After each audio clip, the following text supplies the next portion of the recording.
Humanitarian considerations, inhumane treatment kay former President Rodrigo Duterte. Bartolina daw ang selda ni Digong. Ilan lang yan sa mga hinaing at pakikausap ng ating mga senador para bigyan ng house arrest si former President Rodrigo Duterte dito sa ating bansa. Part 2 po ng video natin kahapon nung binasa natin yung mga komento ng mga senador na sang-ayon sa pagbibigay ng house arrest kay former President Rodrigo Duterte. Maulan na araw po sa inyong lahat and welcome back to my channel. Inhumane treatment nga ba ang natatanggap ni former President sa The Hague? At mukhang Bartolina nga ba talaga ang kanyang kinasasadlakan? Basahin ko po itong article ni Juan Luna Vlog. Duterte's detention, mala 5-star hotel. Oo nga, natandaan ko yung sinabi ni former President Rodrigo Duterte na parang hotel ang mga selda sa ICC. Ang sinabi niya sa akin, para akong nasa hotel except that hindi. Yes! Ganyan. Oo. Sinabi naman niya na haharapin ko ito. And I do not regret. I do not regret anything that I did sa aking paglilingkod sa bayan. So, mala 5-star hotel nga ba ang kanyang detention cell? So they say Rodrigo Duterte is being kept in inhumane conditions at the ICC in The Hague. Let us check the facts. Yung kanyang kwarto, private, 24/7 na may aircon. Duterte doesn't share a filthy, overcrowded cell. He has his own private room with bed, desk, toilet, and shower, all with proper ventilation and climate control. More like a serviced room than a prison. 24/7 medical care. Round-the-clock doctors and nurses are on duty.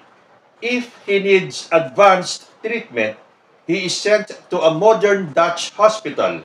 He is guaranteed better health care than most Filipinos ever saw during his presidency. Nutritious meals, balanced, healthy meals are served daily. Religious, cultural, or medical diets are respected.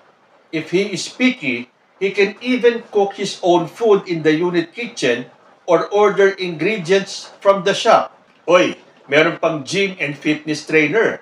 Yes, even in detention, he has access to a gym, exercise equipment, and a physical education instructor. While ordinary prisoners back home fight for space to breathe, Duterte enjoys his wellness routine. Ito maganda, free plane ticket for family visits. Through the ICC's Trust Fund for Family Visits, if his family cannot afford to visit, the ICC literally pays for airfare, accommodation, and meals so his relatives can see him in The Hague. That is not inhumane. That is privilege. Pero in-afford kaya ng mga Duterte itong privilege na to? Libreng pamasahe at plane ticket pag bibisita sila? Sa dami ng miyembro ng pamilya niyang madalas dumadalaw kay Duterte, malamang sariling pera naman nila Sara Duterte. Dahil may pera po ang pamilyang Duterte. At kung seguridad din lang ang pag-uusapan, maximum security po sa ICC. Protected 24/7 by Dutch custodial staff, cameras, and international observers like the Red Cross. He is safer inside detention than ordinary Filipinos are in their own homes. So paano ito tatawaging inhumane? By Philippine standards, Duterte's detention looks more like a 5-star wellness resort than a jail. Private room, air conditioning, doctors on call, nutritious food, gym, and even free family travel. So paano nyo tatawaging inhumane yun? Yung mga preso ba natin dito sa Pilipinas, nakakaranas ng inhumane treatment tulad nung kay Rodrigo Duterte? So, the real inhumanity, thousands of poor Filipinos who never got a trial, never got a doctor, never got a last meal because Duterte's drug war ended their lives in the streets. Pero syempre, itong mga senador natin, ilalarawan nila na talagang kaawa-awa ang kondisyon ni Rodrigo Duterte sa dahig. So kung ang pag-uusapan ay yung selda o yung Bartolina ni Rodrigo Duterte, ay napakalayo po sa sinasabing Bartolina ni Senator Robin Padilla. Tungkol naman sa sinasabing edad, at the age of 80, hirap na si dating Pangulong Rodrigo Duterte. Kaawa-awa ang kanyang sitwasyon ayon pa sa mga senador natin. Pero bakit kaya doon sa mga kaawa-awang mga senior citizens na nasa Pilipinas at nakadetine at yung iba hindi pa convicted, naghihintay pa ng desisyon ng korte? Bakit walang pumapalag na senador? Ayon po sa datos, mahigit 3,000 senior citizens na 65 years old pataas ang nabubulok sa ating mga kulungan, pero tahimik ang Senado. Ang bilis lang pala nila maawa kung kaalyado ang ikukulong. Biglang may humanitarian grounds. Pero yung libo-libong senior citizens na nabubulok sa kulungan natin, hindi uso yung humanitarian grounds. Pero dahil sa edad ni former President Rodrigo Duterte na 80 anyos na, dapat ibigay na sa kanya lahat ng konsiderasyon ayon po sa ating mga senador. Pero natatandaan niyo po ba si Elmer Cordero? Noong 2020, panahon ni Rodrigo Duterte, si Elmer Cordero, 72 years old, at may iniindang hernia, ay ikinulong matapos sumama sa 6 na jeepney drivers na nagprotesta sa Caloocan para payagan silang makapamasada muli sa gitna ng lockdown. Sa halip na kaunting konsiderasyon, hindi siya pinalaya dahil may pending estafa case kaugnay ng hindi nabayarang upa. Kahit isa pang kaso laban sa kanya ay na-dismiss na noon pa. Habang nakikipaglaban lang siya para mabuhay at maitaguyod ang pamilya, ang sagot ng palasyo, ito panahon ni Duterte charges must be faced regardless of age. Walang awa, walang tinatawag na humanitarian grounds, kahit alam nilang marupok na ang kanyang katawan at payak lang ang dahilan ng kanyang pakikibaka. Ay oo nga naman kasi, bakit nyo papalayain? Meron naman palang pending estafa case dahil merong hindi nabayarang upa. Tapos sumama pa sa pamamasada. Ang bigat-bigat naman pala ng kasalanan nitong si Elmer Cordero. Hindi tulad nung kaso ni Rodrigo Duterte na AJK, na libo-libo ang napatay. So dapat talaga itong si Elmer Cordero, huwag palayain kahit na ano pa ang edad niya, dapat harapin niya yung kanyang kaso. Dahil masyadong mabigat yung kanyang mga kaso. Hindi tulad ni Duterte. Magaang lang yan. Libo-libo lang naman ang napatay at nadamay sa EJK. Ganun ba ang gustong palabasin ng mga senador natin? Pero, tingnan ang contrast ngayon.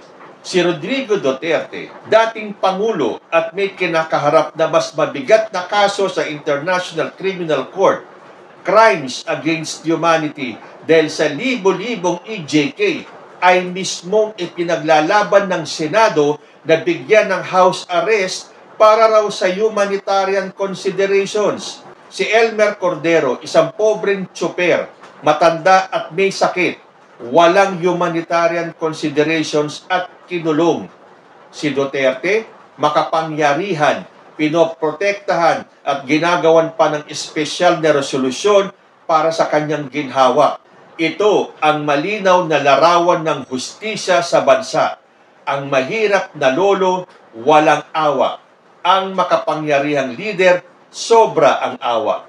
Ginagawa ito ng mga senador, hindi dahil sa prinsipyo, kundi para sa boto at para mapanatili ang kanilang political career habang sikat pa si Duterte. Ang tawag dyan ay hindi hustisya, kundi pribilehyo na nakabalot sa kawalang-yaan. So, anong masasabi ng mga magigiting nating na mga senador? Meron bang kahihinatnan itong resolution na final ni Alan Peter Cayetano at ni Miguel Zubiri? Malamang wala, dahil ang Pilipinas po ay hindi na miyembro ng ICC. At kahit na anong kahul nila, wala pong mangyayari dyan. Dahil ang sinabi ng ICC, the ICC is a judicial institution. It is not a political institution. And as a judicial institution, there are independent and impartial judges elected by 125 states parties. These judges will only deliver justice. They don't take any political considerations into account when they are deliberating about important judicial matters. Akala kasi ng mga senador natin, Pilipinas ang The Hague. Akala nila, uubra ang gusto nila, dahil kung sa Pilipinas lang yung ginawa, alam naman po natin, madaming hocus-pocus ang nangyayari sa ating korte. Kaya nga, mas mabuti talagang dinala sa ICC si former president. Dahil kung dito yung gagawin, siguradong mapapawalang sala lang si Duterte. Dahil tingnan ninyo ang komposisyon ng ating Korte Suprema. Majority po dyan ay Duterte appointees. Kaya nga pinagpipilitan ng kampo ng mga Duterte na dapat dito siya litisin dahil Pilipino siya. Dapat mga Pilipino ang huhusga sa kanya. Kitang-kita po natin na wala tayong aasahan sa ating Korte Suprema. So, kahit anong pag-iingay at pagpapaawa ng ating senador, nag-aaksaya lang po sila ng panahon. Pero teka muna, itong ginawa ng mga senador na to ay magpapatunay lamang na ang ICC ay may jurisdiction sa mga nagawang krimen ni Rodrigo Duterte. Dahil hindi ba, nag-file pa sila ng kung ano-anong kaso, tulad ni Amy Marcos, dinimanda pa yung mga opisyalis na sangkot daw at may kinalaman sa pagkidnap kay Rodrigo Duterte. At sigaw pa nila Sara Duterte, walang jurisdiction ang ICC kay Duterte dahil siya ay kinidnap lamang.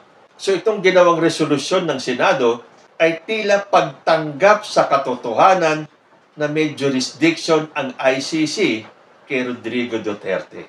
So tanggap po ng ating mga senador yan. Kahit na pinagpipilitan nila dati na kinidnap si Rodrigo Duterte at walang jurisdiction ang ICC sa Pilipinas. Bakit nagmamakaawa ang mga senador natin ngayon? Tigilan na kasi yan. Pakinggan ninyo ang sinabi ng ex-wife ni Rodrigo Duterte, si Elizabeth Zimmerman, na tama na. Okay naman daw si former president sa kanyang kinalalagyan. At may sinabi pa si Elizabeth Zimmerman, tanggap na ni Digong ang kanyang kapalaran. Pakinggan po natin ito. Ma'am Elizabeth, ano pong observation nyo sa kalagayan ngayon ni Tatay Digo? He is okay. He's happy also seeing us and jolly. Yeah. He was jolly today. Yeah. The visit was really Yeah. very good. How long was the visit for? 1 hour. 1 hour. The process should be faster than this. 6 months na siya nasa loob. Diba? 6 months. So, I think kung pwede lang sana, he would be released at interim release, granted sa kanya, that's okay na sa amin. Okay na sa amin. And besides, Rodrigo said he is accepting everything. Whatever comes to him, he is accepting. I think, Okay you na know, daw siya yan. Yan ang sabi niya. for the most part, we May trust him. acceptance na siya. So gusto niyo po matuloy-tuloy na? No, Yes. no. I think for the most part, we trust the process and we Yeah. have faith in the process and in God. Yeah. That's it. But he is well. Okay na Yeah, ba? he's alive and well. Yeah, okay, that's as much good. as we can say. Okay. So wala din siya message for everyone. We, Wala even if din. he Hindi has, pwede. we can. Sa ating mga senador, hindi nyo ba pwedeng pakinggan ang panawagan ng dating asawa ni Rodrigo Duterte? Mas alam niya ang nangyayari kay Digong dahil madalas siyang dumalaw sa kanyang ex-husband. Give it a rest. Tama na. Walang mangyayari dyan sa mga pagpapaawa ninyo. Dahil iba po ang batas sa ICC. kaysa sa batas sa Pilipinas? O dahil hindi nyo lang mapigilan ang inyong mga personal na interest dahil nalalapit na ang 2028 presidential elections? Kawawang former President Rodrigo Duterte, gamit na gamit ng mga politikong may ambisyon na pangsarili. Kayo po, ano ang masasabi ninyo? Comment lang po down below and I will see you in my next video. Diyos ti Agmina.